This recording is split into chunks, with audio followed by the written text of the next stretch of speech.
खरमास के बाद बिहार में हो सकता है मंत्रिमंडल का विस्तार। कांग्रेस ने की मंत्रिमंडल में 2 मंत्रियों की मांग। जेडीयू आरजेडी का जवाब, मुख्यमंत्री का है विशेष अधिकार। समाधान यात्रा के 5वें दिन से नीतीश कुमार आज करेंगे सारण का दौरा। दरियापुर ब्लॉक में लेंगे विकास योजनाओं का जायजा। छपरा में जीविका दीदियों से करेंगे बात। दिल्ली से पटना आ रही इंडिगो की फ्लाइट में नशे में धुत 3 युवकों ने एयर होस्टेस से की हाथापाई। बचाव करने आए कैप्टन से भी हाथापाई। एयरपोर्ट थाने में एफआईआर, 2 युवक गिरफ्तार। गया में हाईवा से टकराई बाइक सवार 3 लोगों की मौत। पंचानपुर से गया आने के दौरान हादसा। बिहार में शीतलहर का प्रचंड कहर जारी। कड़ाके की ठंड और कोहरे के कारण रफ्तार पर लगी ब्रेक। सड़कों पर पसरा सन्नाटा। रांची का तापमान 0 डिग्री तक पहुंचा।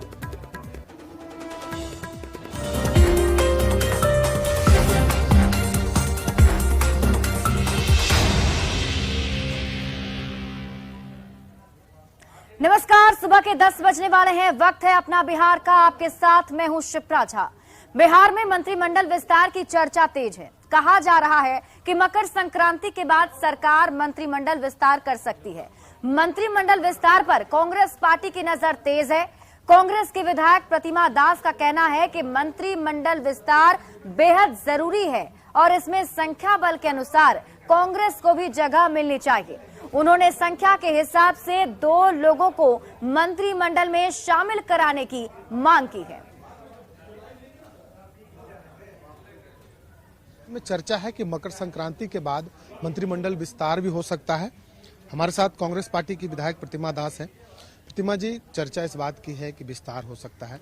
कांग्रेस पार्टी की क्या डिमांड है? बिल्कुल, हम लोग का भी यही डिमांड है। बिहार के विकास के लिए मंत्रिमंडल का विस्तार होना अति आवश्यक है, ताकि कांग्रेस का 2 अभी मंत्री अभी ड्यू है। और हमारे पार्टी के अंदर भी हमारे माननीय अध्यक्ष जी ने भी कहा है, डॉक्टर अखिलेश प्रसाद सिंह जी के 2 मिनिस्टर कांग्रेस का और बनना चाहिए। चर्चा हो रही है कि एक डिप्टी सीएम को भी बनाया जा सकता है। नहीं, वैसी चर्चा अभी नहीं है, लेकिन मंत्रिमंडल का विस्तार भी बिहार के विकास के लिए अति आवश्यक है। कांग्रेस नेशनल पार्टी है और हमारे अभी 19 एमएलए हैं। उस हिसाब से 2 मिनिस्टर और बनना चाहिए। तो बिल्कुल अब यह मांग उठने लगी है कि जल्द ही विस्तार होना चाहिए और खास तौर पर कांग्रेस पार्टी की तरफ से इसलिए मांग की जा रही है कि संख्या के आधार पर यह मांग है। और कांग्रेस पार्टी की विधायक है प्रतिमा दास, जिन्होंने साफ तौर पर कहा है कि विस्तार हो और कांग्रेस पार्टी के विधायकों को मंत्री बनाया जाए। कैमरा पर्सन अजय दुबे के साथ शैलेंद्र, न्यूज़ 18 पटना। उधर मंत्रिमंडल के विस्तार पर जेडीयू ने कहा है कि ये विशेष अधिकार मुख्यमंत्री का है और जहां तक विस्तार की बात है तो विभिन्न घटक दलों से सामंजस्य स्थापित कर कोई फैसला लिया जाता है। लोगों ने सरकार में शामिल होने की सहमति दी। सरकार गठन की औपचारिक प्रक्रिया और मंत्रिमंडल विस्तार, ये क्षेत्राधिकार माननीय मुख्यमंत्री जी का है। तो विभिन्न राजनीतिक दल जो सरकार में शामिल, उन्होंने अपनी हिस्सेदारी तय की। कांग्रेस पार्टी के प्रदेश अध्यक्ष, चूंकि कांग्रेस की संगठन प्रक्रिया आलाकमान से भी जुड़ा हुआ है, तो स्वाभाविक है उनकी सहमति, उनका दावा इस संबंध में माननीय मुख्यमंत्री जी का विशेषाधिकार है। इसलिए जो भी संभव राज्य के हित में है और सरकार के हित में है, तो सरकार के स्तर पर कोई परेशानी हो ऐसा संभव प्रतीत नहीं होता है। मंत्रिमंडल में कांग्रेस की डिमांड पर आरजेडी का कहना है कि सहयोगी दलों को अपनी राय रखने का अधिकार है, लेकिन इस पर अंतिम फैसला सीएम लेंगे। महागठबंधन सरकार में शामिल कांग्रेस पार्टी ने मंत्रिमंडल विस्तार की मांग रखी है। लोकतंत्र है, मांग करने का अधिकार है, पर मंत्रिमंडल विस्तार का निर्णय माननीय मुख्यमंत्री जी लेते हैं और यह उन्हीं का विशेषाधिकार भी है। इस मामले में अपनी अपनी राय जो लोग दे रहे हैं, खैर लोकतंत्र है, राय देनी चाहिए, पर अंतिम फैसला तो माननीय मुख्यमंत्री जी को ही करना है। और अब बात करेंगे सीएम नीतीश कुमार के समाधान यात्रा की। समाधान यात्रा के 5वें दिन सीएम नीतीश कुमार आज छपरा में विकास कार्यों का जायजा लेंगे। सीएम दरियापुर प्रखंड के मटिहान पंचायत के भैरवपुर गांव में विकास योजनाओं का जायजा लेंगे। सीएम के आगमन को लेकर सभी तैयारियां पूरी कर ली गई हैं, जिसका जायजा लिया न्यूज 18 संवाददाता रवि एस नारायण ने। नीतीश कुमार आज अपने समाधान यात्रा के दौरान छपरा में मौजूद होंगे और छपरा के आपको बता दें कि मटिहानी पंचायत है, उसके भैरवपुर गांव में वो उनका आज कार्यक्रम है और यहाँ पे तैयारियों का जो जायजा है वो हम आपको दिखाते हैं कि अगर आप देखेंगे तो यहाँ पे इस भैरवपुर जब गांव में अगर घुसेंगे तो हर जगह आपको वो शराबबंदी को लेकर के एक पोस्टर जो है वो जरूर दिखती हुई मिलेगी। और यहाँ पे जिस ढंग से पिछले महीने यहाँ पे जहरीली शराब से जिस ढंग से मौत हुई है बड़ी संख्या में, उसको देखते हुए ये संदेश भी जो है वो गली गली जो है वो प्रचारित किया गया है। अब मुख्यमंत्री नीतीश कुमार आज जब यहाँ पे पहुंचेंगे तो विकास के यहाँ पे तमाम जो मुख्यमंत्री सरकार के द्वारा किए गए जो काम है उन सारे कामों को, विकास का जो जायजा है वो मुख्यमंत्री खुद यहाँ पे लेंगे। और यहाँ पे देखिए बड़ी संख्या में जो सुरक्षा कर्मी है वो लगाए गए हैं। और यहाँ पे आपको बता दें कि नल जल योजना के तहत जो है वो यहाँ पे काम जो किए गए हैं, हर घर नल जो लगाना है वो भी यहाँ पे पूरे मरम्मती का काम जो है वो किया गया है। कुल मिला के कोशिश इस बात की गई है कि सरकार द्वारा चलाए गए तमाम 7 निश्चय के जो काम है वो धरातल पर दिखे और वो जो है काम यहाँ पे इस गांव में दिख रहा है। और यहाँ पे आने के बाद एक फैक्ट्री है, वहाँ पे जाएंगे, जाने के बाद वहाँ पे उन कामों को किस ढंग से संचालन हो रहा है उसे देखेंगे। और जीविका दीदी के द्वारा चलाए जा रहे जो काम है, जिस ढंग से तस्वीर बदली है बिहार की, उन तमाम चीज़ों की समीक्षा करेंगे। उसके बाद यहाँ पे मेडिकल जो कॉलेज जो निर्माणाधीन है उसका जायजा लेंगे। और ये तमाम जीविका दीदियाँ और जो बच्चे हैं वो हाथों में देखिए स्लोगन लिए हुए लगातार यहाँ पे सुबह से तैयार हैं और इस बात के लिए कि मुख्यमंत्री नीतीश कुमार आएंगे, उनसे मुलाकात करेंगे और मुलाकात करने के बाद जो है वो यहाँ पे उनसे मिलेंगे। और ये जीविका दीदियाँ जो हैं वो यहाँ पे मौजूद हैं और ये तमाम जो उपहार यहाँ पे रखे गए हैं जो मुख्यमंत्री के द्वारा लोगों को दिया जाएगा। और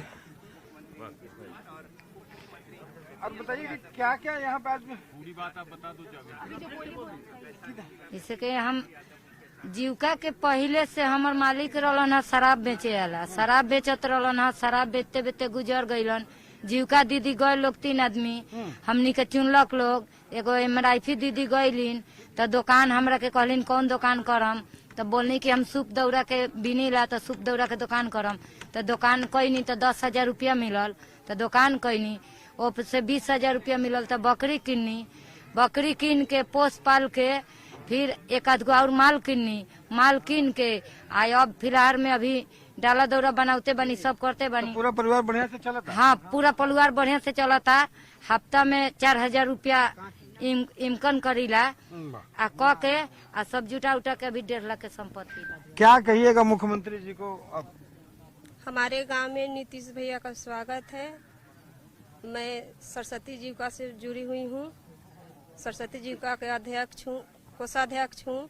मैं सरस्वती जीविका से 30,000 रुपया ली हूँ। उस 30,000 रुपया से मैं अपना पति के दी हूँ और वो 30,000 रुपया से हमारा पति जंक्शन पर कैंटीन चलाते हैं। तो ये तमाम जीविकाएं जो हैं वो जिस ढंग से काम चल रहे हैं उसको लेकर के धन्यवाद भी कह रही हैं। और जिस ढंग से जीविका दीदी को द्वारा जो है तमाम कार्य किए जा रहे हैं और जो तस्वीर बदली है वो बयां कर रही है। और बयां कर रही है कि किस ढंग से शराब के व्यापार से उनके पति जुड़े हुए थे, लेकिन शराबबंदी के बाद भी आज उन्हें रोजगार दिया गया है और बेहतर काम जो है वो हो रहा है। इंतजार इस बात का है कि नीतीश कुमार आज जब आएंगे तो यहाँ पे उन कमियों को भी देखेंगे जिसका समाधान वो तमाम अधिकारियों के साथ मिल करके समीक्षा बैठक में करेंगे। कैमरा पर्सन मनीष जुनेजा के साथ रवि एस नारायण, न्यूज 18 सारण।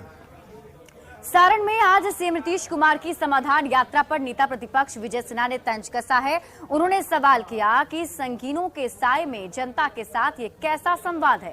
साथ ही सारण शराब कांड के पीड़ितों के लिए भी मुआवजा की मांग की। सारण की धरती पर जहरीली शराब से हुई मौत का सौदागर कौन? मुख्यमंत्री उप मुख्यमंत्री का यह धरती कैसे करी स्वागत? अनाथ बच्चों और विधवाओं की चित्कार पुकार रही है। आपकी संवेदनहीनता से उसकी दर्द को बढ़ा रहा है। माननीय मुख्यमंत्री जी, आप उस धरती पर गए हैं, सैकड़ों मौत हुई है, कई लोग आज भी इलाज करा रहे हैं, आंखों की रोशनी खो दिया।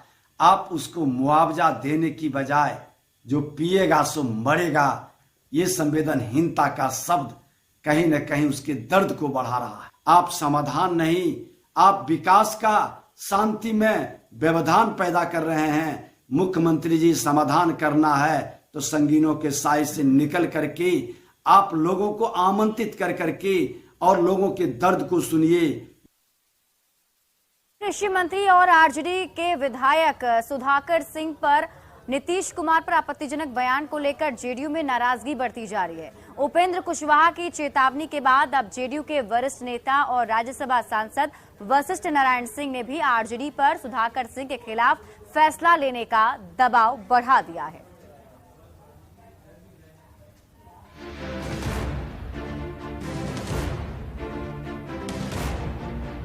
आरजेडी के प्रदेश अध्यक्ष जगदानंद सिंह के बेटे और पूर्व कृषि मंत्री सुधाकर सिंह जेडीयू नेताओं के आंखों की किरकिरी बन गए हैं। वजह है सुधाकर सिंह का बिहार के मुख्यमंत्री नीतीश कुमार के खिलाफ लगातार बयानबाजी करना। मुख्यमंत्री नीतीश कुमार पर बयान देते देते सुधाकर सिंह ने कुछ ऐसी आपत्तिजनक बात कह दी जिसको पचा पाना जेडीयू नेताओं के लिए मुश्किल होता जा रहा है। अपने सर्वोच्च नेता के खिलाफ आपत्तिजनक टिप्पणी से नाराज जेडीयू की तरफ से सबसे पहले संसदीय बोर्ड के राष्ट्रीय अध्यक्ष उपेंद्र कुशवाहा ने चेतावनी दी। इस तरह की टिप्पणी, इस तरह के आपत्तिजनक शब्दों का प्रयोग व्यक्तिगत रूप में हमारे नेता के प्रति हो, यह हम नहीं बर्दाश्त करने वाले हैं।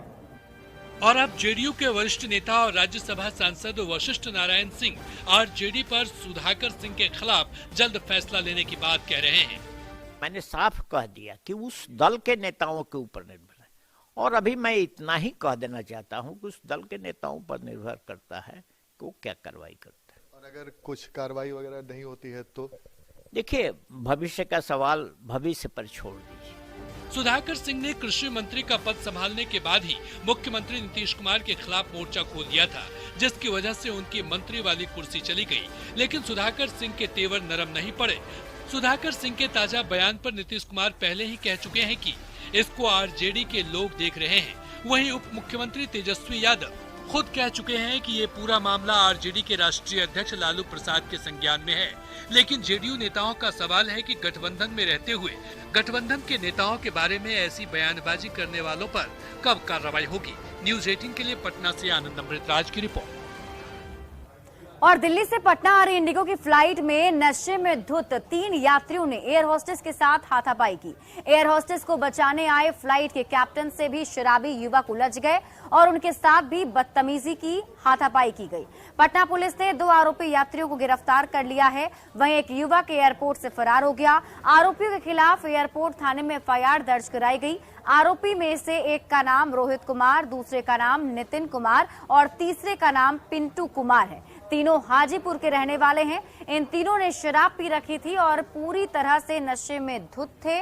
बताया जा रहा है कि दिल्ली से फ्लाइट के उड़ान भरने के बाद ही इन्होंने हंगामा शुरू कर दिया था और इनकी वजह से फ्लाइट में सवार दूसरे पैसेंजर्स को भी काफी परेशानी हुई।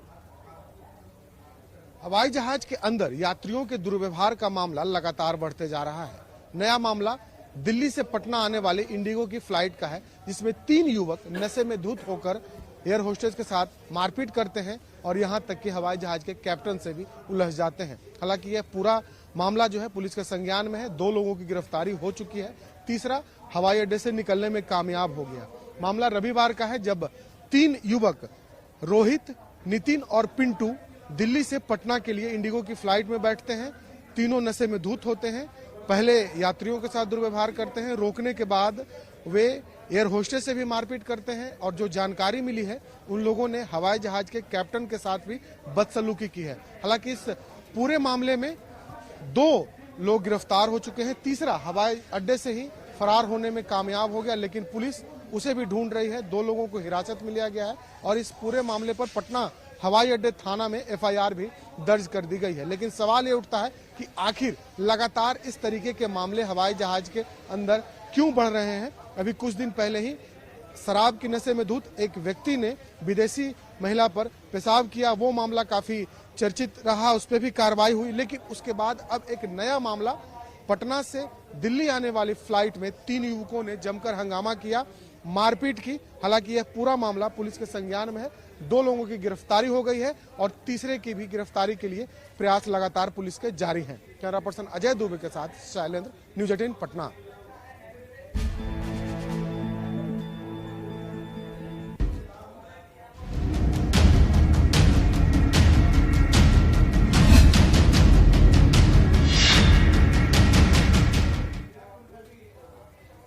नए साल की शुरुआत ठंड से हुई और हर गुजरते दिन के साथ ठंड लगातार बढ़ती जा रही है। कई शहरों में पारा 4 डिग्री के आसपास है। ऐसा लगता है कि ये जनवरी जमा देगी।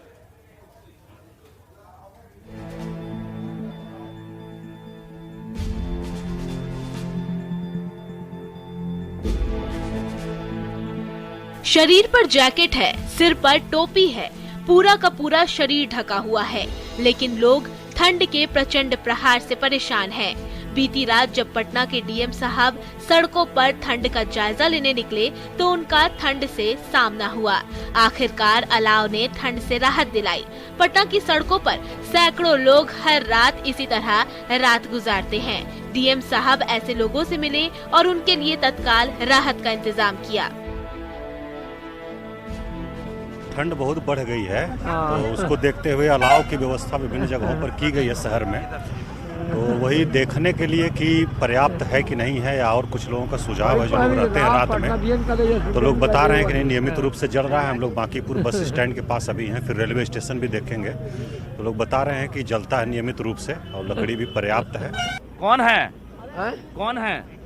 ये हमारा बाबू। बाबू कौन बाबू हैं? बड़का बाबू कलेक्टर साहब हैं। कलेक्टर आपसे कलेक्टर साहब बात कर रहे हैं। देखिए बुजुर्ग हैं, इनके चेहरे पर जो मुस्कान है वो साफ तौर से देख सकते हैं। औरंगाबाद में शीतलहर ने लोगों को परेशान कर रखा है।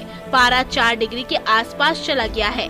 इस हाड़ कपाती ठंड से इंसान ही नहीं, बेजुबान जानवर भी परेशान है। ठंड की वजह से रफ्तार पर ब्रेक लग गई है और सड़कों पर सन्नाटा छाया हुआ है। लोग अलाव के सहारे ठंड भगाने की कोशिश कर रहे हैं। मौसम विभाग का कहना है कि अगले 3 से 4 दिनों तक ठंड में कमी नहीं होगी। यहाँ आज के लिए ऑरेंज तो कल के लिए येलो अलर्ट है, लिहाजा लोगों को घरों में रहने की सलाह दी जा रही है। बहुत ठंड लगता है। बहुत ठंड है जी। सरकार की तरफ से कोई व्यवस्था नहीं है? नहीं है। क्या नहीं मिल रहा है?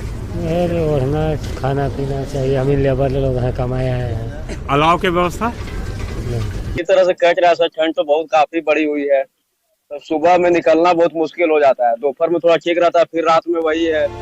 मुंगेर का हाल भी कमोबेश यही है। लोग सर्द हवा और कपकपाती ठंड से परेशान हैं, लेकिन प्रशासन ने अब तक महादलित टोले में अलाव की व्यवस्था नहीं की है। महादलित परिवार के दर्जनों लोग झुग्गियों में ठंड में इसी तरह रात बिताने के लिए मजबूर हैं।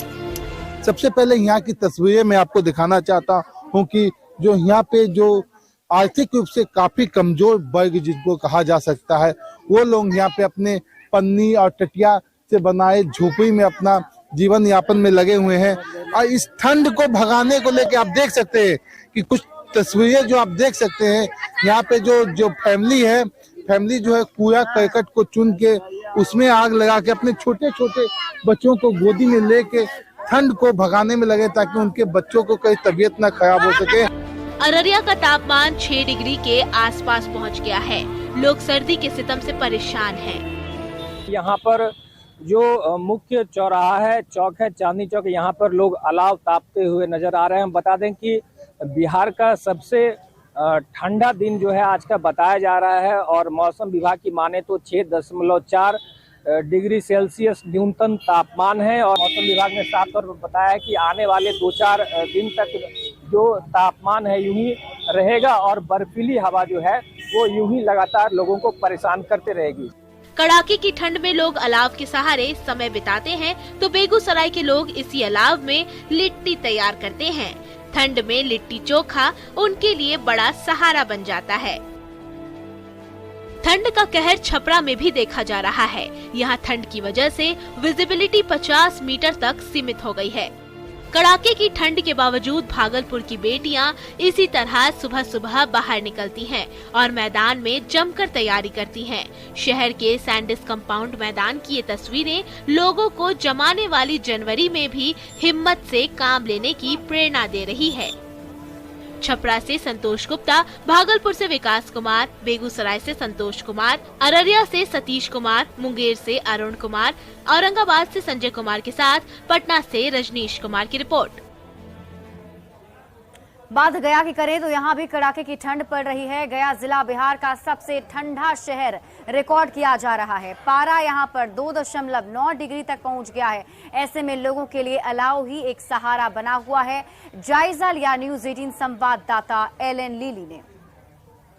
गया में हाथ कपकपा देने वाली ठंड पड़ रही है और ठंड से सबसे ज्यादा जो परेशानी है वो गरीब तबके के लोगों को हो रही है। और इस ठंड से जो लोगों को दिक्कत हो रही है उसमें जो ठंड से बचने के लिए जो लोग हैं वो अलाव का सहारा ले रहे हैं। ऐसे में हर चौक चौराहों पर जो है स्थानीय जनप्रतिनिधि के द्वारा अलाव का व्यवस्था कर रहे हैं, जिससे जो स्थानीय जो लोग हैं, जहाँ राहगीर है, जो गरीब तबके के लोग हैं, जो रिक्शा चालक है, ठेला चालक है, वो ये अलाव जो है उनका सहारा बन रहा है। यहाँ के स्थानीय जनप्रतिनिधि के द्वारा जो है हर अपने निजी खर्चे के तौर पर जो अलाव का व्यवस्था करते हैं और खुद जो ऑटो से लकड़ी धोते हैं और खुद जो है जाकर के हर चौक चौराहों पर अलाव का व्यवस्था करते हैं, उसे जलाते हैं। आप यहाँ पर देख सकते हैं कि काफी संख्या में जो यहाँ पर जो लोग हैं, राहगीर जो है वो यहाँ पर अलाव के पास पहुंचे हैं और ठंड से बचाव कर रहे हैं। क्या व्यवस्था किए हैं? जहाँ तक हमारा संभव है, जितना हमसे बन पड़ता है गरीब लोग के लिए, चूंकि गरीब जनता हमको जिताया है, हम उनका है। जब तक हम हैं हम इनके हैं और जब इनका कष्ट मेरा कष्ट है, इनका दुख सुख हम साथ में है। हाँ, गरीब जनता यही लोग है मालिक। तब इन लोग को तकलीफ होता, गरीबी बड़ी नजदीक से देखे हैं, इसलिए इन लोग का जो तकलीफ है वो मेरा तकलीफ है। ठंड के दिन में अपने निजी राशि से लेकर के इन लोग को पूछिए, हमारे माँ बहन सब यहीं पर है। ठंड बहुत है। अच्छा, शिशु भैया बहुत साथ देते, बहुत अच्छा आदमी है। का व्यवस्था होले? लकड़ी के इंतजाम होले है, लकड़ी आधा बहुत जल कथिन है, लहरा जल कथिन है, ताप रही है, आत्मा जुड़ा गए हैं। यहाँ पर ड्यूटी कर रहे हैं, जब से हम यहाँ पर ड्यूटी कर रहे हैं, जब से भैया जो भी है आपके वार्ड काउंसलर साहब डेली लगा आगे यहाँ पे अलाव जला करके हम लोग के भी स्वस्थ रख रहे हैं और पूरे मोहल्ला वासियों को भी ठंड से बच रहे हैं। हाँ, ठंड से बचा रहे हैं। जब से हम यहाँ पर ड्यूटी कर रहे हैं 15-20 दिन से डेली यहाँ पर दिख रहे हैं, लगातार कर रहे हैं। ट्रैफिक पुलिस भी है, इनका भी कहना है कि अन्य लोगों के साथ साथ जो हमें भी यहाँ पर ड्यूटी करते हैं और इस समय जो अलाव जलाते हैं उनका सहारा भी हम लेते हैं। न्यूज 18 गया। भागलपुर में कड़ाके की ठंड पड़ रही है। तेज पछुआ हवा के कारण कनकनी काफी ज्यादा बढ़ गई। हाड़ कपा देने वाली इस ठंड में जहां लोग घर से निकलने से परहेज कर रहे हैं, वहीं भागलपुर की बेटियां देश सेवा की इच्छा लिए घर से बाहर निकलकर मैदान पहुंच रही हैं। शहर के सैंडिस कंपाउंड मैदान में कड़ाके की ठंड में दर्जनों लड़कियां तैयारी में जुटी हैं। जायजा लिया न्यूज 18 संवाददाता विकास कुमार सिंह ने। जिले में कड़ाके की ठंड पड़ रही है। रुक रुक कर चल रही पछुआ हवा ने कनकनी बढ़ा दी है। हाड़ कपाने वाली इस सर्दी में लोग घर से निकलने से परहेज कर रहे हैं, लेकिन वहीं हमारी बेटियां घर से निकलकर मैदान पहुंच रही हैं और अपना पसीना बहा रही हैं। रोजाना आप लोग मैदान पहुंचती हैं? Yes sir. किस लिए पहुंचती हैं? ताकि मेहनत कर सके और अपनी जिंदगी में आगे बढ़ सके और देश का नाम रोशन कर सके। तो कितना रोज रनिंग करती हैं? कितने किलोमीटर की रनिंग होती है आपकी? लगभग 2-3 किलोमीटर की पर डे रनिंग होती है और हमारे सर माननीय उपाध्याय सर, मंदार सर और अंकित सर हमारे बीच में रह करके और हमारे साथ निरंतर इस कड़ाके की ठंड में भी मेहनत करते हैं और हमें करवाते भी हैं। प्रैक्टिस करने में कोई परेशानी नहीं होती है? लगातार ठंड जो है, तापमान गिर रहा है और कड़ाके की ठंड पड़ रही है, तो ऐसे में परेशानी नहीं होती है? परेशानी इस दुनिया में हर कोई को है, हर मनुष्य को है, पर हमें आगे बढ़ना है। आगे बढ़ने के लिए मेहनत करनी होगी, जिससे हमारे देश का नाम रोशन कर सके, क्योंकि बेटियां हर क्षेत्र में आगे बढ़ रही है, चाहे वो साइंस की दुनिया हो, चाहे वो आर्ट हो, चाहे स्कूल हो, खेल मैदान, किसी भी फील्ड में देश की सेवा करनी है। Yes sir. यही इच्छा शक्ति लिए रोजाना ग्राउंड पे पहुंचते हाँ, यही इच्छा शक्ति लिए पर डे इस ग्राउंड में पहुंचते हैं और मेहनत करते हैं। बिल्कुल, तो देश की सेवा करनी है और यही इच्छा शक्ति हमारी बेटियों को, हमारी बहनों को मजबूत बनाती हैं और यही सपना लिए रोजाना इस कड़ाके की ठंड में ये मैदान पहुंचती हैं और अपना पसीना बहाती हैं। विकास कुमार सिंह, न्यूज़ 18, भागलपुर। गोपालगंज में ठंड से बचने को लेकर अलाव ताप रहे लोगों की पिटाई का वीडियो वायरल हो रहा है। वायरल वीडियो हम आपको दिखा रहे हैं, जिस वीडियो में आप खुद देख पाएंगे कि कैसे अलाव ताप रहे लोगों पर लाठी डंडे बरसाए गए। वीडियो कटैया थाना के अमैया गांव का बताया जा रहा है। पिटाई में 6 लोग घायल हुए हैं। पीड़ित परिवार ने स्थानीय थाना में 10 लोगों के खिलाफ नामजद एफआईआर दर्ज कराई है। पुलिस मामला दर्ज करने के बाद जांच में जुट गई। घटना के बाद सीसीटीवी का वीडियो बड़ी तेजी से सोशल मीडिया पर वायरल हो रहा है। और फिलहाल इस बुलेटिन में अभी के लिए बस इतना ही। आप देखते रहिए न्यूज़ 18 बिहार झारखंड।